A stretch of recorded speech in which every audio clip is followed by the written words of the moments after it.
May hinala ang grupong Bayan Muna na posibleng questionin ng kampo ni Vice President Sara Duterte ang jurisdiction ng 20th Congress para dinggin ang impeachment complaints laban sa kanya.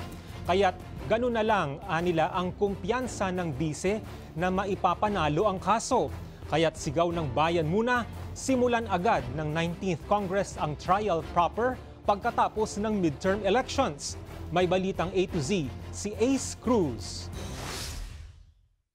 If I were to speculate, they will challenge whether the new Senate has jurisdiction over an impeachment complaint filed in the old Senate. Yan ang tugon ni Bayan Muna Chairperson Attorney Nery Colmenares sa pahayag ni Vice President Sara Duterte nitong Martes na kumpiyansa siyang may papanalo ng kanyang kampong impeachment complaints laban sa kanya.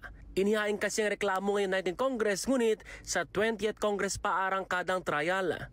Sinasabi ng mga lawyers, they are more than confident na mananalo sila sa impeachment. Pero gid ni Colmenares, I don't see any evidence on their part. Parang huwag na tayong magpalaot doon sa ebidensya sa trial. Dito lang tayo sa jurisdiction kasi pag maipanalo mo yan, yung jurisdiction tapos na.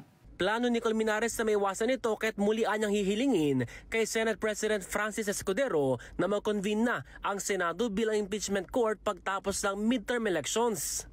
So May 19 simulan nyo na. Kahit walang session ng Senate, the impeachment court can continue. Kumpiyansa rin siyang kaya itong matapos sa loob ng isang buwan. One ground, one act. Betrayal of public trust, 125 million pesos. Kaya niyo bang tapusin by June? Yes.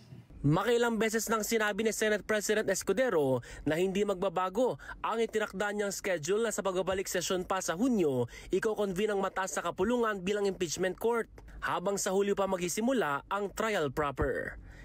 Para sa Balitang A to Z, Ace Cruz.